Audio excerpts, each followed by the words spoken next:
Boa noite, pessoal. Hoje, dia 12/11, nossa aula de ensaio dos materiais 2. Ontem nós realizamos um trabalho sobre a matéria de dureza, né? E os tipos de ensaios mecânicos. Hoje nós iremos falar sobre os ensaios destrutivos e não destrutivos. Com uma breve introdução, a determinação das propriedades mecânicas de material metálico, ela pode ser realizada por diversos métodos de ensaios. E nós vamos ver na indústria qual a importância para nós utilizarmos esses ensaios. E nós podemos ter os ensaios destrutivos e os não destrutivos. O que são ensaios dos materiais? São métodos normalizados de testes físicos que visam averiguar as propriedades, características e o comportamento dos materiais sob determinadas condições e esforços físicos. Aqui, por exemplo, nós temos um ensaio de tração. O meu mouse, ele aparece na imagem, né? Já perguntei isso, mas vou perguntar de novo. Quando eu mexo o mouse, você consegue ver, Wagner? Sim. Sim? Tá. Aqui o próprio... A outra imagenzinha sobre o ensaio de tração.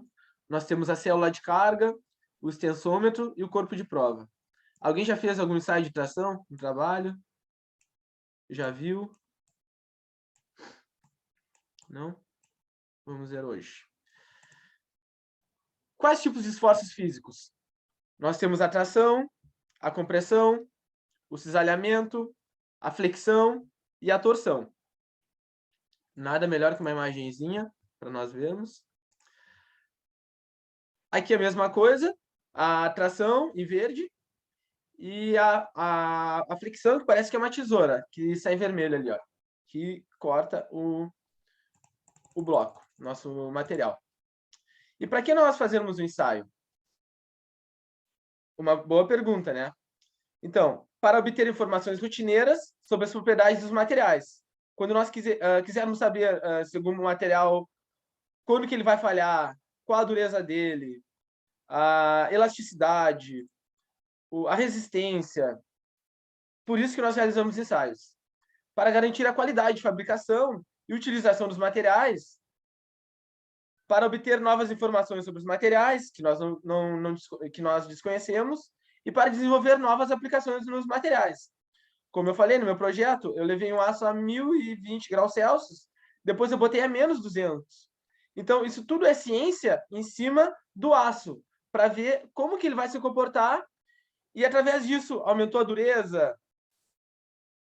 Não aumentou? Eu já percebi que no meu estudo, que de 8, 16 e 24 horas em criogenia, a menos 200 graus Celsius, a dureza do meu aço foi aumentando. Isso pode ser viável para a indústria, como, por exemplo, botar algum procedimento com nitrogênio nas amostras de aço.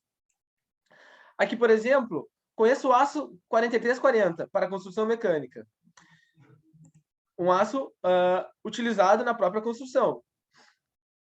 Um técnico utilizando as próprias ferramentas, dependendo, nós podemos ter diferentes métodos, diferentes utilizações para o mesmo aço, o mesmo material. Por padronização, qual o objetivo da padronização? Tornar a qualidade do material mais uniforme, orientar o projetista na escolha do material. Então, eu estou projetando, eu como técnico, que tipo de material eu posso usar? Permitir a comparação de resultados entre laboratórios, empresas, clientes, linguagem comum entre fornecedores e usuários. Aqui, o próprio ensaio de tração em cabos. Nós tínhamos um laboratório na universidade que realizava ensaio de tração em cabos de plataformas.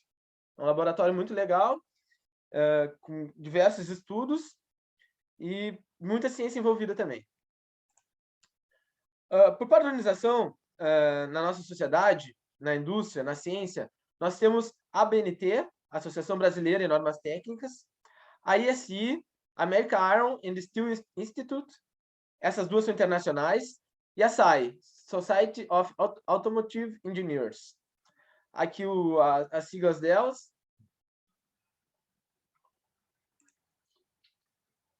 Agora eu vou trazer a norma, a ABNT NBR ISO 6891, de 2013.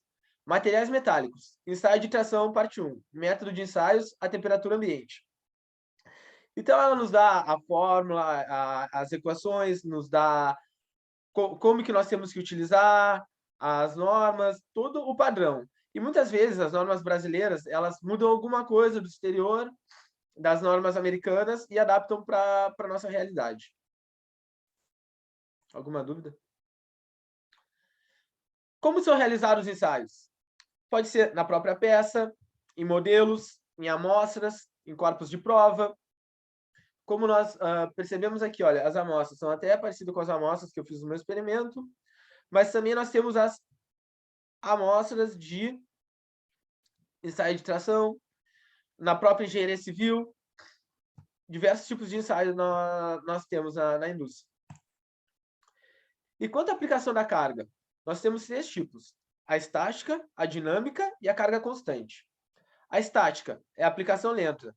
Por exemplo, tração, um ensaio de tração. Vai esticando, esticando, esticando, às vezes demora horas.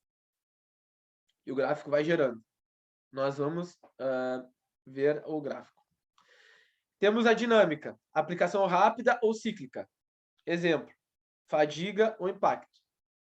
Por carga constante, aplicação constante por longos períodos. Exemplo, fluência.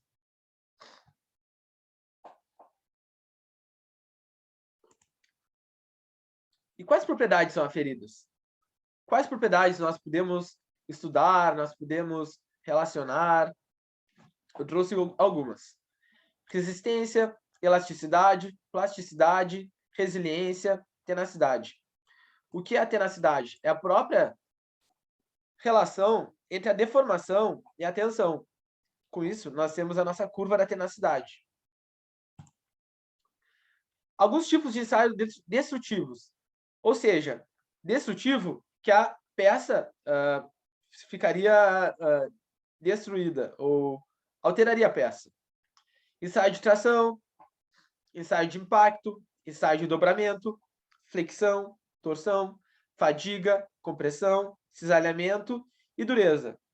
Eu até discordo que o ensaio de dureza seja um ensaio destrutivo, pois, às vezes, é minúscula, quase imperceptível o próprio ensaio de dureza na peça. Então, na minha opinião, não seria um ensaio destrutivo.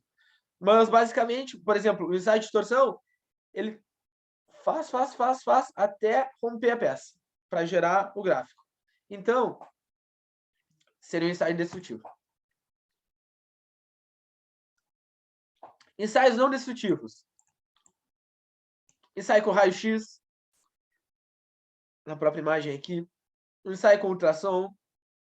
Um ensaio de magnaflux. E um ensaio com líquido penetrante. Alguém já usou algum deles? Ou conhece? Eu já trabalhei com raio-x e com penetrante. Como é que é? Processo?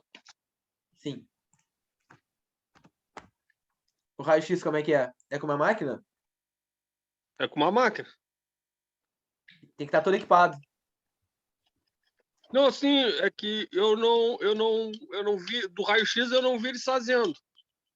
Mas eu vi só as imagens, assim, porque eu trabalhava na parte de solda, e o pessoal mostrava para nós lá, que eu era eletricista de manutenção dos soldadores, e aí o líquido penetrante eu vi fazendo. Aonde? Penetrante eu já fiz, já, na plataforma. Ah, é? É. Conheceu o Ed Jaci? Ed Jaci. É muita gente, não me lembro. Um carioca. Deve ter conhecido. É meu sogro. Ele veio pra cá na época. Ele veio de supervisor, todo mundo adorava ele. Pô, de repente conheci, mas não tô lembrado. Ele ficou 2 anos desempregado, agora embarcou de novo. Graças a Deus. Tá feliz. Mas já tá quase para aposentar. Tá certo. Ganhou dinheiro nessa plataforma. Tomara que venha de novo a onda, né? Pra galera aí que tá no ramo. Dinheiro não tinha igual.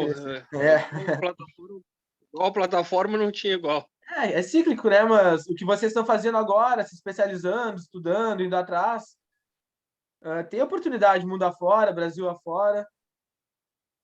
Meter a cara. Isso aí. Especializando, muito bom. Muitos dos ensaios são considerados de rotina dentro das indústrias. Existem inúmeros ensaios mecânicos de rotina, principalmente ensaio de tração ou de compressão. Outros exemplos de ensaios: ensaio de pressão interna, ensaio de corrosão, ensaio de dureza. O próprio ensaio de corrosão, eu já vi no laboratório, eles estavam fazendo. Aí eles colocavam um líquido, ia corroendo, e através disso ia analisando e nos dando os gráficos. Esses ensaios eu vou deixar para outra aula que eu vou aprofundar neles. Vou trazer vídeos, informações e tudo mais. A escolha do ensaio mecânico mais interessante ou mais adequado para cada produto metálico depende da finalidade do material, dos tipos de esforços que esse material vai sofrer, das propriedades mecânicas que se deseja medir.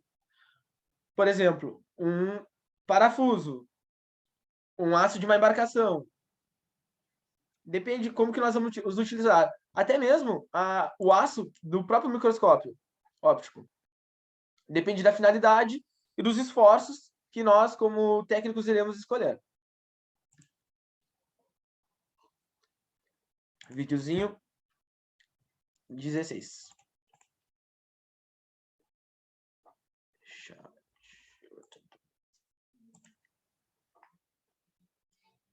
Quem entrou? Clay? Gabriel? Gabriel entrou agora. Boa noite. Tudo bueno?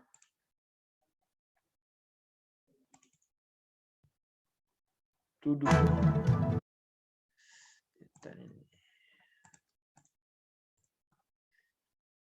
Vamos lá. New share sound.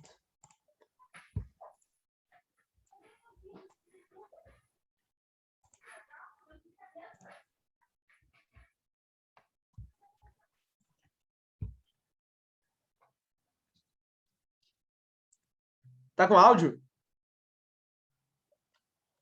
Vídeo? Não, não foi vídeo, né? Sim, tá com áudio. Foi vídeo? Não. Agora foi. Foi, né? Atenção! Vai começar agora uma teleaula de ensaios de materiais, do curso Profissionalizante. Este módulo tem um total de 25 aulas. Hoje, você vai assistir a teleaula número 1. Bons estudos!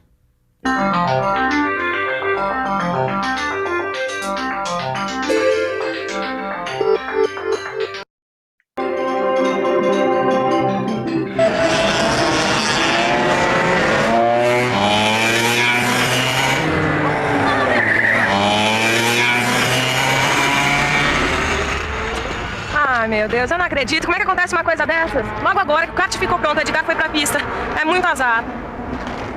Não foi à toa que Edgar disse que era importante testar o material antes de fabricar as peças. Mas aí, ó, falei pra você, foi só pisar um pouco mais forte aí, ó, quebrou o pedal. Tá certo, Edgar. Foi tudo por causa da minha pressa em colocar o kart logo na pista. Aí, a gente acabou nem conferindo a qualidade dos materiais direito. E deu no que deu, né? A gente não fez como fazem as indústrias, afinal elas só fabricam um produto depois que a qualidade do material for testada e aprovada. Mas agora, Edgar, eu aprendi a lição. Não aprendeu nada, dona Neuza. Agora que a lição vai começar. É que tá entrando hoje no ar mais um módulo do curso profissionalizante e ele se chama Ensaio de Materiais. Ensaio consiste em examinar em detalhe cada característica de uma peça, material ou produto. Durante 25 teleaulas, você vai aprender os diversos tipos de testes, ou melhor, de ensaios, que são usados na indústria para avaliar com segurança a qualidade dos materiais usados. Edgar. Wagner. Tá muito rápido a reprodução? Dá pra ouvir bem? Dá pra ouvir bem? Não, dá pra ouvir bem, tá tranquilo. Tá. Que eu dei uma aceleradinha pra não tomar muito tempo. No caso desse pedal aqui, você sabe qual seria o ensaio mais indicado? Calma, Neuza. Depois desse módulo, qualquer um vai ser capaz de responder isso. Mas por enquanto é bom você ficar sabendo que hoje a técnica para avaliar a qualidade de uma peça está cada vez mais avançada. Verdade? E como é que esses testes eram feitos no passado, hein, Ed? Exatamente assim, ó, na prática, pelo uso prolongado do objeto. Já entendi. É como se a gente pusesse o kart pra rodar sem parar até que aparecessem os primeiros problemas. Um absurdo, né? Bom, mas ainda bem que hoje em dia existem técnicas mais modernas. E é isso que você vai aprender hoje na nossa teleaula.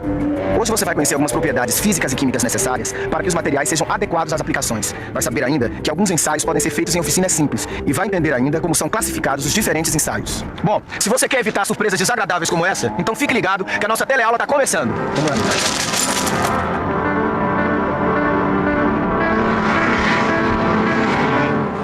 Olá!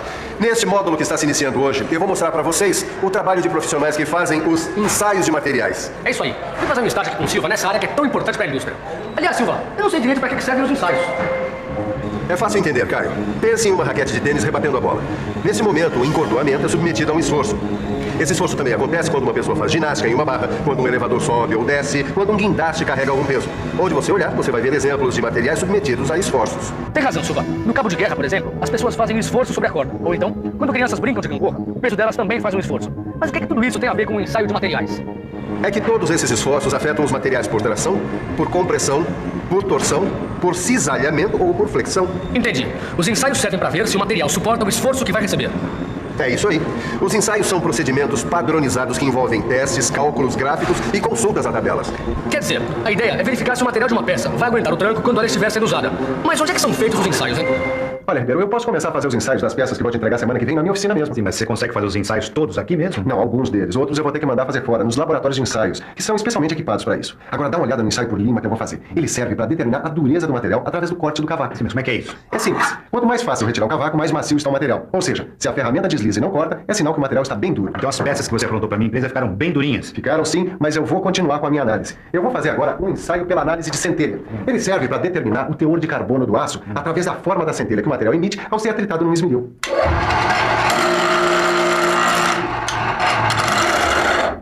E o que é que dá para saber com todos esses ensaios? Bom, a gente não tem valores precisos, mas dá para conhecer as características do material. E pelo que eu pude observar, as suas peças aparentemente estão boas. Posso levar então? Não, agora é que eu vou começar a produzir a quantidade que você me encomendou. Isso que você viu aqui é apenas um protótipo, ou seja, é uma primeira versão do produto utilizada na fase de testes e produzida em pequena escala. Sim. É diferente dos corpos de prova, que é uma amostra de material usada na fabricação do produto. Sim. Em outras palavras, é a mesma coisa que eu resolver produzir um novo volante na minha indústria de autopeças com empunhadura mais anatômica. Antes de fazer o seu lançamento comercial, vou ter de saber com a máxima segurança como será o seu comportamento na prática. E para isso, vou ter de ensaiar as matérias-primas, controlar o processo de fabricação e produzir uma pequena quantidade de volantes. Eles vão ser os meus protótipos. Cada um deles vai passar por uma bateria de testes para reproduzir o uso que o volante vai ter. Depois, os resultados são analisados e vão servir para melhorar o produto que já pode ser produzido em série. Bom, Edgar, quer dizer então que os materiais utilizados no kart podem ser testados? Pessoal, até o acidente do Ayrton Senna foi um tratamento térmico errado no volante. Até apareceu o volante ali, eu me lembrei. Que o engenheiro fez o tratamento térmico errado no material e na curva parece que o volante saiu, quebrou e ocasionou um acidente. Então, imaginem a importância disso numa indústria, para tudo, né? Na engenharia mecânica e nós como técnicos. Por meio de corpos de prova. Ih, Edgar, olha só o que aconteceu com esse copo. Derreteu. E sabe por quê? Não. Porque as propriedades desse material não são adequadas para o uso com água fervente. As propriedades dos materiais podem ser tanto químicas quanto físicas. Tudo bem, mas o que é que isso tem a ver com o copo do chá? É que quando o chá estava fervendo, ele amoleceu o plástico. Mudou sua forma, sem alterar sua composição química. Isso é uma propriedade física, certo? Acho que eu entendi. Já esses pregos enferrujados aqui, eles sofreram uma mudança na sua composição química. Isso, aí a resistência à corrosão, que é uma propriedade química. Só que eu não tô entendendo, Edgar, o que é que tudo isso tem a ver com o ensaio dos materiais do kart. É que entre as propriedades físicas estão as propriedades mecânicas. Elas explicam como os materiais reagem aos esforços extremos, deformando ou rompendo, como aconteceu hoje com o kart. Quando a gente solta o pedal do freio, ele volta à posição inicial graças à elasticidade da mola, que está ligada ao sistema acionador do pedal. E a elasticidade é um bom exemplo de propriedade mecânica. Ela pode ser entendida como a capacidade que o material tem de retornar à sua forma e dimensões originais assim que acaba o esforço que o deformava. Ô Silva, e se quando eu soltasse o peso, a mola não voltasse ao seu estado inicial? Nesse caso, então, você estaria conhecendo uma outra propriedade mecânica, a plasticidade. E onde é que eu posso observar plasticidade no nosso dia a dia, hein? Por exemplo, na prensagem de uma chapa de aço para a fabricação de um capô. Isso só pode ser feito em materiais que apresentem alta plasticidade. Então, dá pra dizer que plasticidade é a capacidade que o material tem de apresentar deformação permanente sem quebrar. E aqui você tem um exemplo da resistência mecânica. Repare que a viga da ponte rolante precisa aguentar os esforços de flexão sem partir. Esta é uma outra propriedade mecânica. E como se faz para determinar as propriedades mecânicas? Bom, fazendo ensaio, né? Por isso é muito importante conhecer os diferentes tipos de ensaios de materiais. Sim, mas eles são muitos? Olha, existe um bocado deles. É bom a gente dividi-los em 2 grupos, porque assim a gente entende melhor. Tá, mas quais são esses grupos? Bom, o primeiro é dos ensaios destrutivos. Tá, mas por que destrutivos? Bom, olha aqui, ó. Tá vendo nessa peça aqui como tem marcas? Tô sim. Pois é, os ensaios destrutivos deixam marcas na peça ou nos corpos de prova. Isso mesmo que eles não fiquem inutilizados, né? E quais são os ensaios destrutivos? Tração, compressão, cisalhamento, dobramento, flexão, embutimento, torção, fluência, fadiga, impacto e dureza. Só que eu não vou querer usar nenhum ensaio destrutivo nesse lindo kart não, viu, Edgar? Imagina só, depois de todo o trabalho que a gente teve pra construir o bólido, agora ficar deixando marcas em todas as peças. Calma, madame. Você não sabe que os ensaios destrutivos formam apenas o primeiro módulo de ensaios? É verdade, sócio. Eu tinha me esquecido dos outros. Como é mesmo o nome deles? São os ensaios não destrutivos. Ah, esses me parecem muito bons, hein, Edgar? Fala mais sobre esses ensaios. Bom, eles não deixam qualquer tipo de marca ou sinal. Por quê? Porque eles não utilizam peças ou corpo de prova. São utilizados geralmente para detectar falhas em produtos acabados e semi-acabados. Edgar, eu acho que esse é o nosso caso, hein? Quais são os tipos de ensaios não destrutivos? Bom, tem o visual, o líquido penetrante, as partículas magnéticas, o ultrassom e a radiografia industrial. Enquanto a gente começa a repassar peça por peça do kart, você aproveita e revisa ponto por ponto o que aprendeu na teleaula de hoje. E atenção, se liga aí que é a hora da revisão. Na teleaula de hoje, você aprendeu para que servem os ensaios de materiais. Conheceu alguns ensaios que podem ser realizados em uma oficina e viu que os ensaios são realizados ou nos protótipos ou no corpo de prova. Conheceu também algumas das propriedades dos materiais e ainda ficou sabendo que existem dois grupos de ensaios, os destrutivos e os não destrutivos. Agora que você já tem o conhecimento básico... Muito bom. Então, pessoal, eles nos mostraram que existem laboratórios de ensaios. Existe o ensaio de centelha. Ele mostrou o que eu tinha acabado de falar sobre os ensaios destrutivos e não destrutivos. Ele mostrou a propriedade de elasticidade, que é a capacidade do material retornar ao seu estado, sem romper, no caso, ou deformar. E a plasticidade, que é a deformação permanente sem quebrar. Deforma até o ponto de quebra do material. Muito bom o videozinho. Tá aparecendo o slide? Tá, né? Sim. A especificação do produto deve mencionar estes fatores, bem como a maneira de retirar as amostras para testes, para que sejam representativos do material a ser ensaiado. O projeto de uma peça e a seleção de seu material são feitos tornando-se por base as propriedades mecânicas do material a ser utilizado. Foi mesmo que nós falamos, um material de uma embarcação, de uma chapa de um aço, é diferente de um material que não precisa tanto cromo, por exemplo. Isso tudo é dinheiro na indústria e é o que mais importa no final, né? Porque a produção em massa pode gerar uma grande representatividade. Os ensaios mecânicos podem também servir para a comparação de materiais distintos e, juntamente com a análise química do material, avaliar material desconhecido, isto é, o tipo de material, o processo de fabricação, sua aplicação possível. Aqui eu trouxe um espectrômetro de emissão óptica. Eu utilizei muito esse material porque sempre quando nós pegamos o material para fazer algum ensaio, algum estudo, alguma análise, nós temos que realizar a queima nele, que é bem como está marcado na amostra. O equipamento queima e, com isso, nós podemos saber qual tipo de material é. Eu fui em Cachoeirinha pegar o meu aço, que eu recebi para o meu experimento, e quando eu cheguei, a primeira coisa que eu tive que fazer é realizar a queima para saber se eles me deram o aço certo, se estava dentro daquela faixa de composição química e seguir meu trabalho no caso. E é bem essa máquina aqui, e a amostra fica com várias queimas, e a pessoa tem que fazer mais de uma queima para fazer uma média, porque, dependendo, pode ter alguma porosidade, pode ter alguma impureza que vai modificar a análise química do material. Agora eu quero mostrar um vídeo sobre a queima. É um vídeo rápido, mas é sobre o espectrômetro de emissão óptica.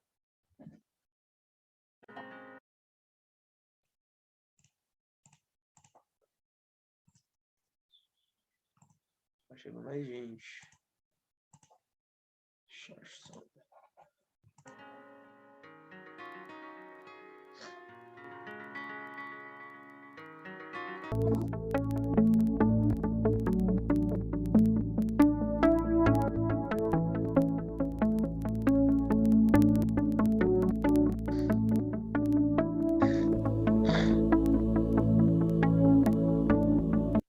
Ali a nossa peça. Sempre passa um material que tem uma pontinha com aço, passa no leitor para tirar a impureza e depois realiza a queima.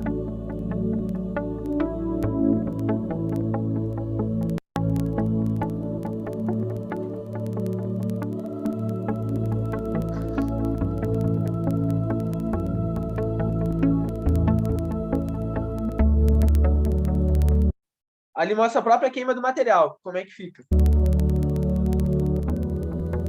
Os elementos que são analisados e depois ele dá um gráfico no computador.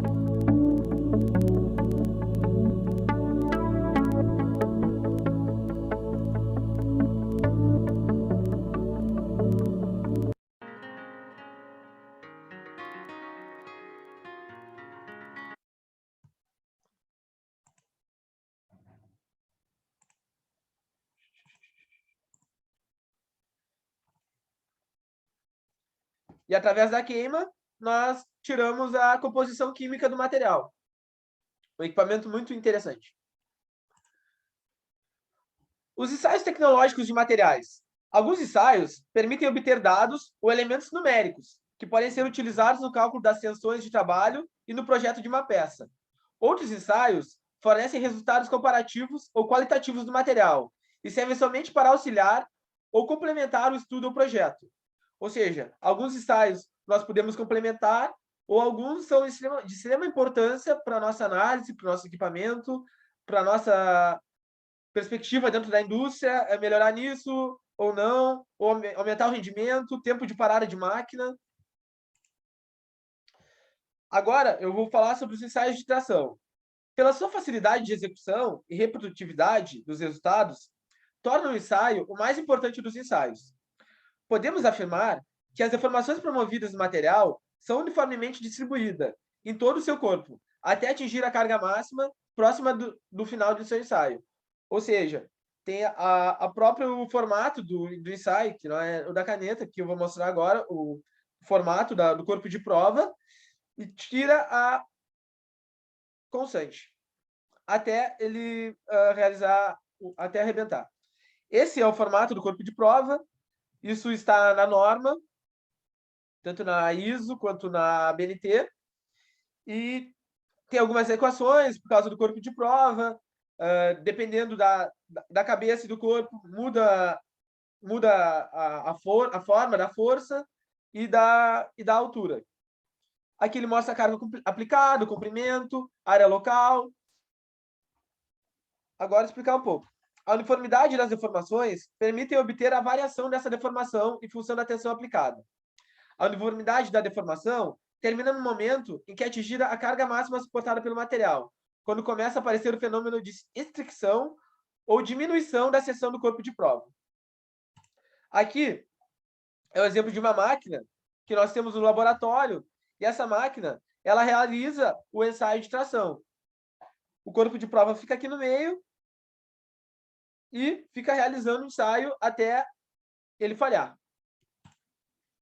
O que nós analisamos? A região do comportamento elástico, a região de deslizamento das discordâncias, a região de encruamento uniforme, a região de encruamento não uniforme. Aqui o gráficozinho, que lembra que eu mostrei a relação da tensão, deformação, e nós temos a tensão em Pascal, o Ezinho, que é a deformação adimensional, não tem medida, não tem unidade, e o E é o módulo de elasticidade. O K é a constante de proporcionalidade, ou constante da mola, e X é o deslocamento. O material cresce elasticamente, sofrendo a deformação, aí sofre uma constância, e depois ele realiza uma curva até seu rompimento. Dependendo do tipo de material. Alguns materiais mais dúcteis sofrem diferente a curva, como aço com baixo carbono. O módulo de elasticidade também, ele varia com a temperatura. Alguns materiais, como alumínio, o aço, eles apresentam uma temperatura menor com relação com o módulo de elasticidade.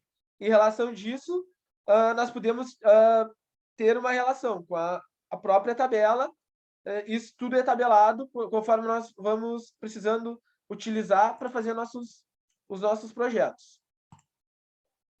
Temos também uma relação que eu achei interessante, quis trazer para vocês, do módulo de elasticidade com a temperatura de fusão de cada material, como o metal, o magnésio, o cobre, o alumínio, a prata, o ouro, o níquel, o ferro, o molibdênio e o tungstênio.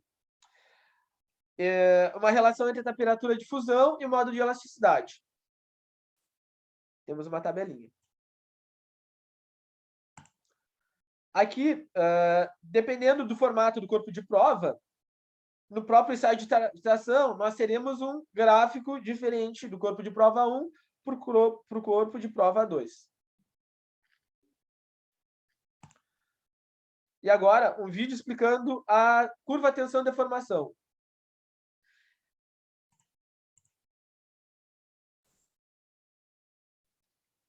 Olá a todos, sejam... Esse vídeo é interessante porque ele realiza um ensaio e vai mostrando a curva. E eu quero que vocês vejam isso. Conforme ele vai estirando o corpo de prova, vai realizando o ensaio da curva tensão-deformação. Até uma hora que chega constante, e a partir do momento que o material ele começa a perder área, começa a perder volume, a força torna-se menor para romper o material.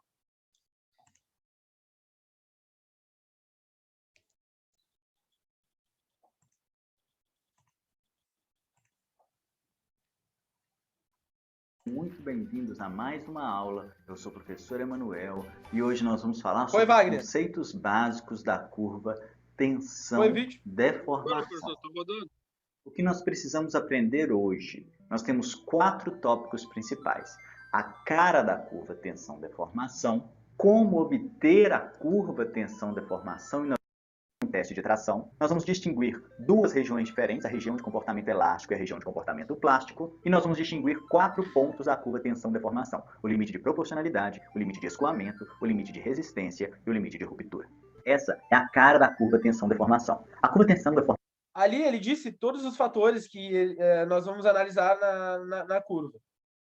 A elasticidade, a resistência... A informação ela nos mostra qual é a tensão necessária para realizar uma determinada deformação em um corpo de prova, como esse aqui. Essa curva é obtida de um ensaio de tração ou de um ensaio de compressão. Hoje nós vamos ver o ensaio de tração. Durante o ensaio de tração, um corpo de prova ele é tracionado em sentidos opostos, na mesma direção, de modo a sofrer uma deformação. A máquina que realiza esse ensaio, ela irá medir qual que é a tensão necessária o tempo inteiro para causar cada deformação. A máquina irá medir o comprimento final e irá realizar esse cálculo. Comprimento final menos o inicial, dividido pelo comprimento inicial, e vai me dar a deformação. Essa deformação pode aparecer em porcentagem ou milímetros por milímetros. E a tensão é obtida medindo a força dividida pela área. Na realidade, a máquina ela obtém o resultado em newtons, mas, através de um software, ela irá dividir automaticamente pela área da seção transversal deste corpo de prova e vai te dar o resultado em MPa. Para alguns metais, principalmente aços de baixo carbono, a curva tensão-deformação pode ter essa aparência, onde eu tenho um aumento da tensão, uma região de deformação sem aumento da tensão e uma posterior necessidade de aumentar a tensão para continuar deformando o material. Falaremos disso daqui a pouco.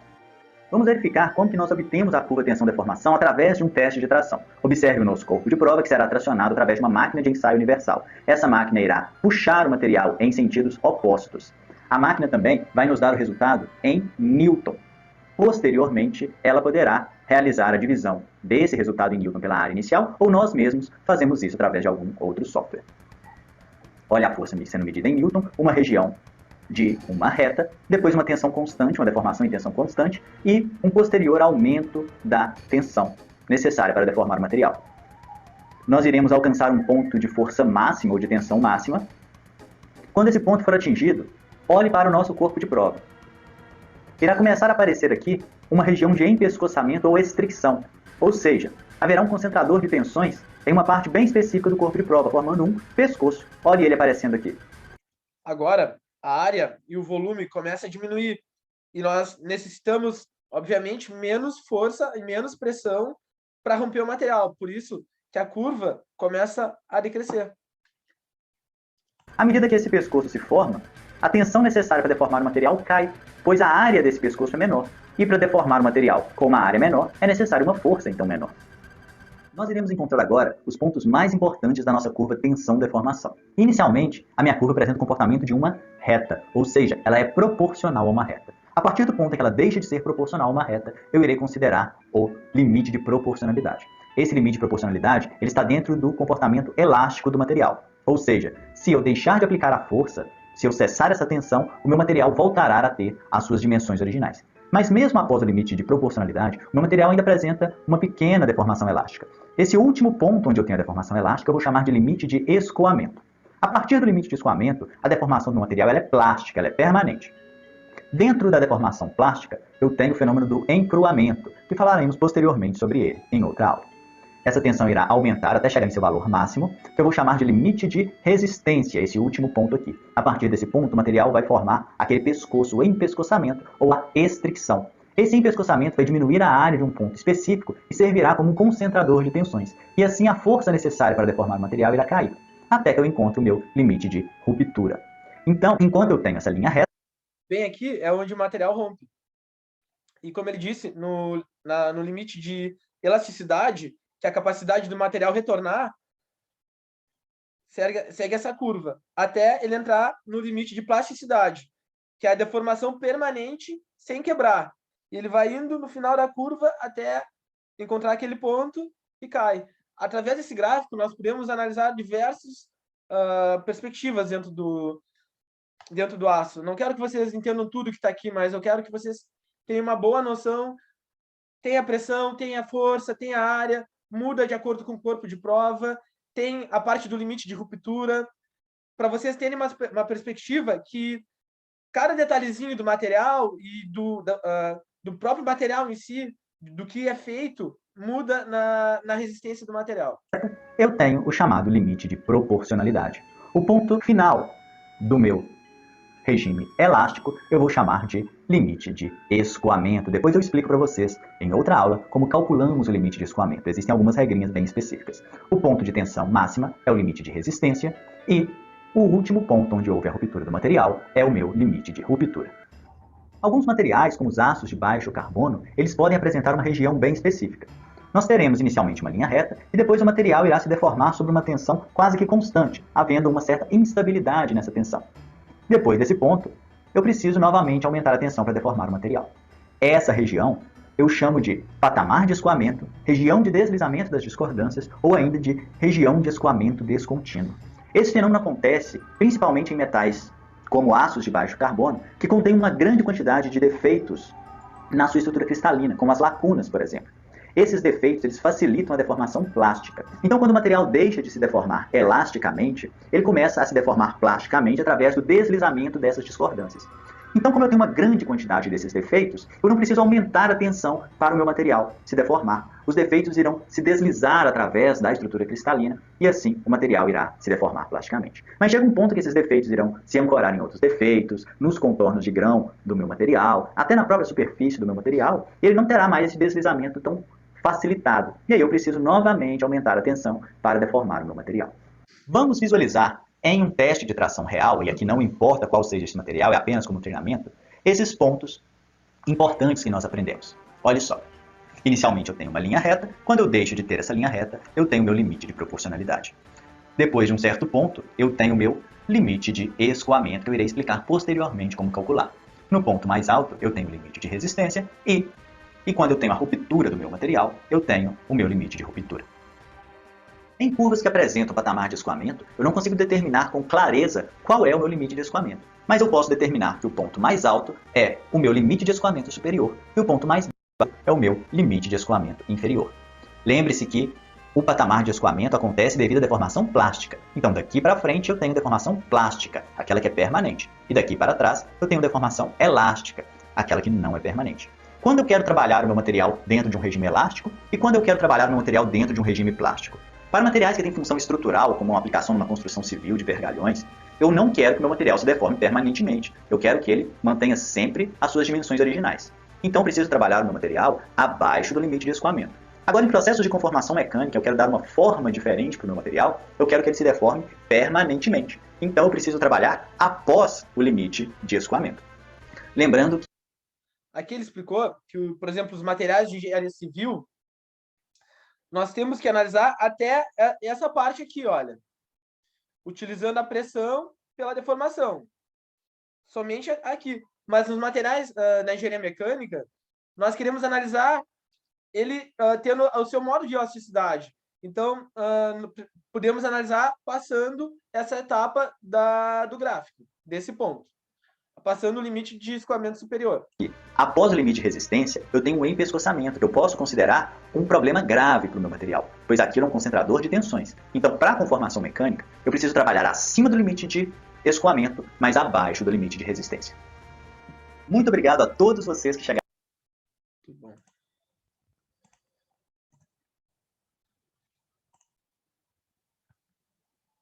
Entrou mais um.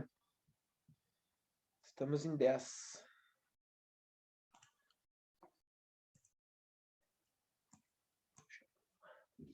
Então, ali, olha. Que nós acabamos de analisar. Eu quero que vocês olhem depois com calma o material. Aqui, elasticamente, como ele falou no material. Abriu o slide, né? Abriu o PowerPoint? Sim. Abriu, professor. Valeu, obrigado. A região de comportamento elástico, que é até onde nós queremos que analise na engenharia civil, como ele falou. Depois a região de deslizamento das discordâncias. A região de encruamento, início do processo de ruptura, que foi bem quando nós vimos que o corpo de prova ele começou a diminuir o volume, a área dele, e até o processo de ruptura. E dentro disso, inúmeras pesquisas, estudos, e isso vem de anos, e atualmente é muito utilizado também. Alguma dúvida? Aqui, um processo com o corpo de prova, o L0 da fórmula, como eu tinha mostrado, a carga aplicada a P, e o próprio corpo de prova ali, sofrendo a atração com uma área S0.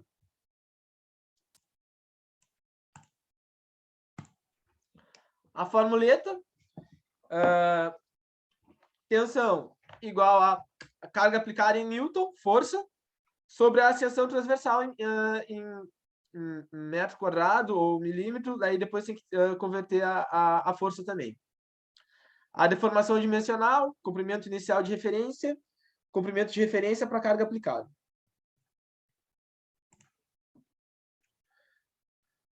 Portanto, o objetivo do ensaio de tração é permitir medir satisfatoriamente a resistência do material. Quanto que ele vai resistir? A precisão desse ensaio depende da precisão da máquina de ensaio e dos aparelhos medidos. Quanto melhor for os equipamentos de ensaio, melhor vai ser o resultado. É meio que óbvio isso.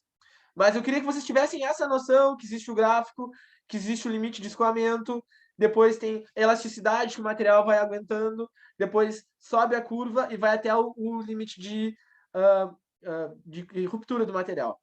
Cada material vai ter um gráfico diferente.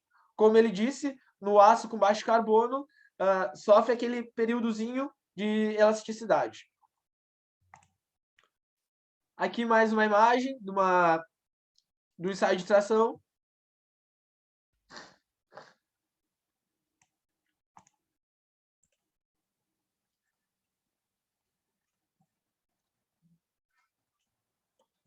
Aqui mais uma imagem também. Um laboratório. Esse laboratório já está mais bonito. Um ensaiozinho de tração ali. Aqui um microscópio óptico. PCzinho. E a própria curva dentro do software que já vai dando para nós técnicos. Outra imagenzinha, uma EMIC, outra máquina. O próprio ensaio aqui, ó, já aconteceu a ruptura do material.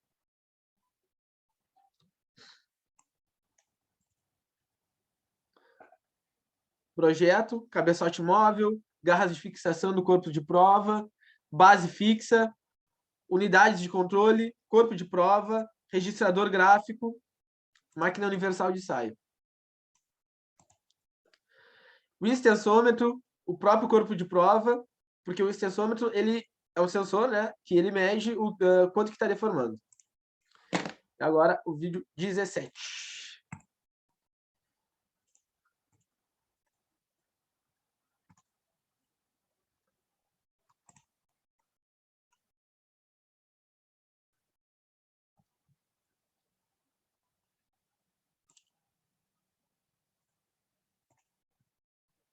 Turma quase completa.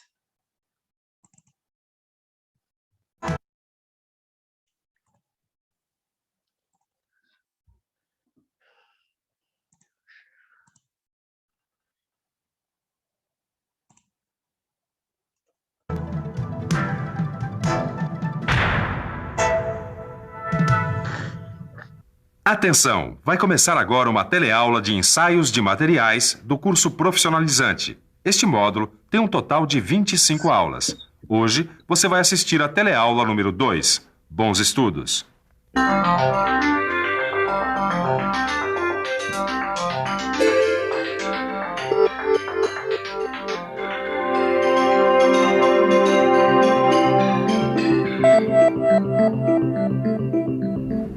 Amigo, dá licença, você costuma andar de elevador?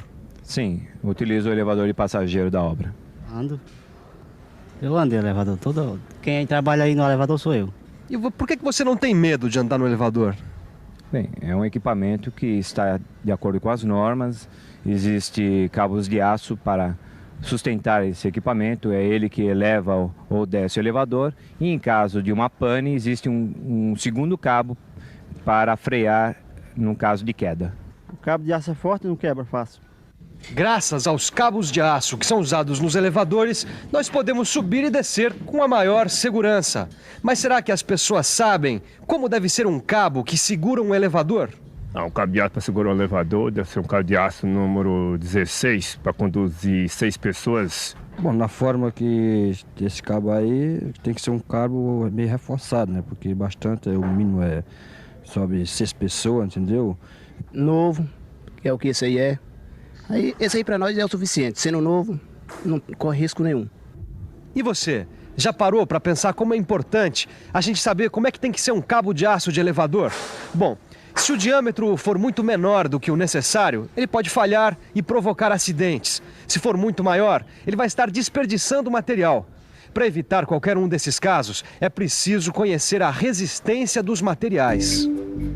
Por isso, nesta teleaula, você vai conhecer o ensaio de tração, vai saber quais são as unidades de medidas mais usadas nesse ensaio e ainda vai aprender a calcular a tensão exercida e suas consequências sobre um material. Por isso, aguente firme, porque a nossa teleaula de hoje está começando. E aí, vamos embora, Benilson? Vamos.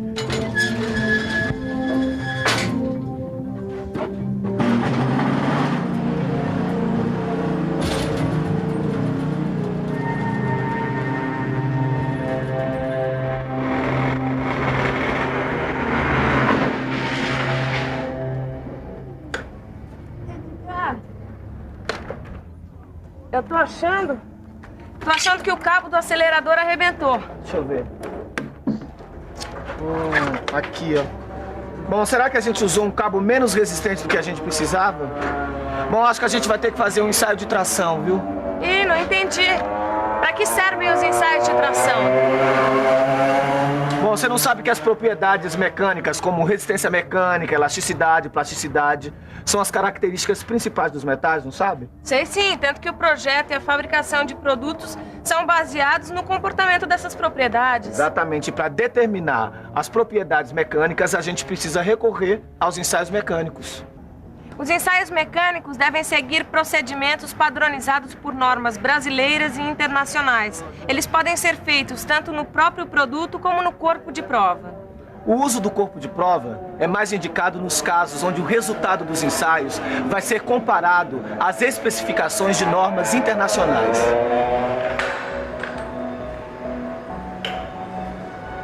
Ô Silva. Oi. Me diz uma coisa, por que as normas internacionais são tão importantes a ponto de recomendar o uso do corpo de prova?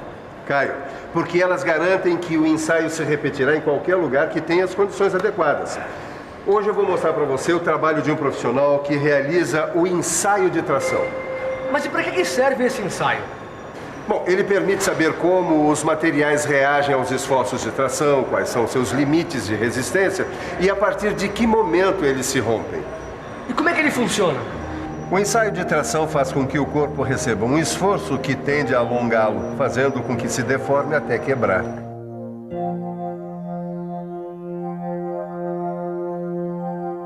Quer dizer, antes da ruptura ocorre a deformação. É que quando a força axial está dirigida para fora do corpo ao qual está aplicada, ela é chamada de força axial de tração. Dá para perceber que essa força produz a deformação do corpo, ou seja, aumenta o seu comprimento e diminui a área de secção transversal. É fácil perceber o efeito da força axial de tração. Primeiro, ela provoca a deformação. Depois, o rompimento. Esse é o primeiro passo para entender por que esse elevador não cai. Ou seja, a resistência do cabo tem que ser maior do que a força axial de tração que está sendo exercida nele. Então quer dizer que a resistência do cabo do acelerador do kart tem que ser maior do que a força axial de tração que será provocada nele. Aí sim o cabo não se rompe mais e o nosso bólido vai brilhar por todas as pistas. Olha, Edgar, esse aqui é resistente mesmo. Eu garanto que ele não vai deformar, muito menos se romper, né? Por falar nisso, dá só uma olhada no corpo de prova usado no ensaio de tração feito pro eixo dianteiro. Ó. Ah, eu já sei. Esse aqui é o corpo de prova que ainda não passou pelo ensaio de tração, certo? E esse outro aqui é o que já recebeu a tração, por isso ele ficou deformado. Olha só, aqui dá pra ver direitinho o aumento do comprimento do corpo de prova. Quer dizer, o alongamento. Na norma brasileira, o alongamento é representado pela letra A e calculado subtraindo-se o comprimento inicial do comprimento final após o ensaio e dividindo-se o resultado pelo comprimento inicial. Então quer dizer que o alongamento sofrido por um corpo de 12 milímetros, que recebeu uma força axial de tração e ficou com 13 milímetros e 2 décimos, é de 10 centésimos de milímetro por milímetro. É isso aí, seu Caio. Tô gostando de ver o seu progresso aqui no estágio, hein? O resultado tá certinho. Agora, se você quiser, você pode indicar a deformação pela forma percentual. E é muito difícil isso daí, Silva? Não, você só precisa multiplicar esse resultado por 100. Olha só, deu 10% de deformação. Uma senhora deformação, né, Silva? A deformação se divide em dois tipos, a elástica e a plástica. Note bem a diferença entre elas. Seu Elias, por que quando o senhor empurra o carro para baixo, ele volta à posição inicial? Por causa da mola da suspensão. Pois é, quando a gente balança o carro para baixo, a mola sofre uma deformação elástica, ou seja, uma deformação que não é permanente. E logo que paramos de forçar o carro, a mola volta à sua forma inicial. É diferente da deformação plástica, que é permanente. Dá uma olhada. Mesmo quando a força da batida que provocou esse estrago todo não existe mais, o material não volta à sua forma original. Toda vez que a gente freia, por exemplo, numa curva mais fechada, a mola do freio se comprime e quando tiramos o pé, ela volta à sua posição inicial. Quer dizer, ela sofre uma deformação elástica. E se você não frear direito, vai bater no muro e o kart vai sofrer uma deformação plástica. Até parece que eu não sei frear direito, seu machista. É uma brincadeira, Neuza. Pô, você tá muito tensa, viu? Inclusive, tensão é uma coisa que dá pra calcular, viu? O que você tá querendo dizer, hein, Edgar? Só tô te dizendo, Neuza, que dá pra calcular a relação entre uma força de tração e a área da seção do material onde ela atua, que é a tensão. E como é que se faz esse cálculo? Bom, para calcular a tensão, basta dividir o valor da força pela medida da área onde ela é aplicada. Agora, pelo Sistema Internacional de Unidades, a unidade de força é o Newton, simbolizado pela letra N. E a unidade da área em geral é o milímetro quadrado. Mas e como é que fica o quilograma-força que ainda aparece em muitas máquinas por aí?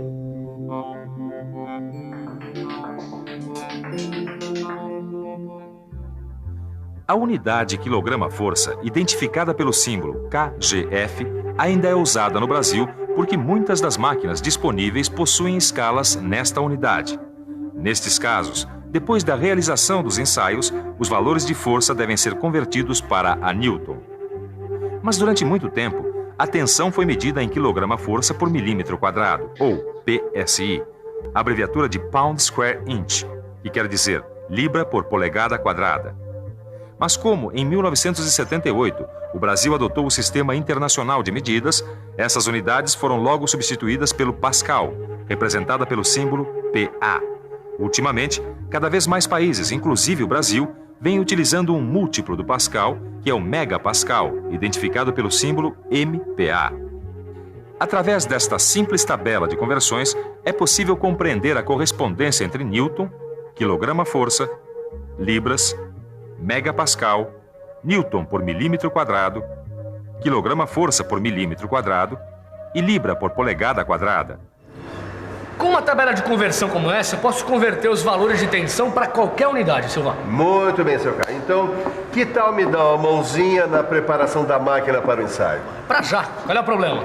É que eu tenho um amigo que é dono de uma oficina de manutenção mecânica e ele me pediu que eu calculasse a tensão a que está submetido um tirante de aço de 4 milímetros quadrados de seção, sabendo-se que esse material vai ficar exposto a uma força de 40 newtons.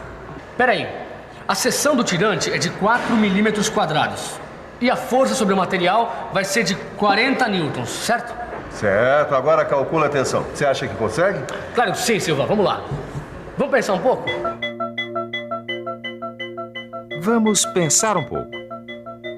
Bom, para calcular a tensão, eu preciso dividir a força aplicada pela área da seção do tirante. Isso vai dar 40 newtons dividido por 4 milímetros quadrados. Então quer dizer que o tirante de aço vai suportar uma tensão de 10 newtons por milímetro quadrado. Fácil, não é? Realmente é muito fácil calcular o valor da tensão, mas vai ficar mais tranquilo ainda se você acompanhar a nossa revisão. E atenção, se liga aí que é hora da revisão. Na teleaula de hoje, você aprendeu que os ensaios de tração servem para determinar como os materiais reagem ao esforço de tração. Viu que quando um corpo de prova é submetido à força axial de tração, ele se deforma antes de romper.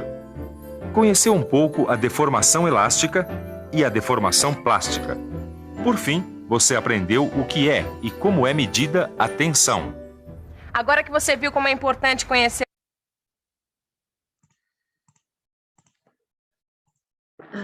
Meninada, esse foi o último slide. Nós vimos os cabos de aço. Ele explicou que precisa ser reforçado, o fator de segurança é absurdamente maior, porque é a vida das pessoas ali no elevador, né? Coisa mais importante. Não só isso, mas como o cabo do próprio acelerador do kart. Alguém já andou de kart? É massa, andei uma vez. Mas fiquei mal. Ele mostrou a elasticidade e a plasticidade, dois fatores importantes. Os corpos de provas submetidos às normas internacionais, para todo ensaio de tração também. Os limites de resistência, a força axial de tração, primeira deformação. E depois mostrou a fórmula e as unidades de medida ali, que eu quero trazer uma aula só para isso, só para unidades de medida. Ele mostrou o PSI. O PSI, normalmente, quando nós vamos encher o pneu do carro, da bicicleta, é essa unidade que tá ali na medida, que é libra por polegada quadrada, que é a unidade do sistema inglês. Aí ele mostrou que ainda se utiliza o quilograma-força no Brasil, mas está sendo convertido para o sistema internacional, que utiliza em megapascal. A unidade de pressão, que é força sobre área, em Newton por milímetro quadrado, e ele dividiu 40 por 4 e chegou em 10 Newton por milímetro quadrado. Basicamente era isso que eu gostaria de falar com vocês hoje, sobre a aula de tração. Agora eu quero conversar um pouco sobre o trabalho. A turma está bem completinha, então eu vou parar de gravar. Deu. E aí, vamos conversar um pouco.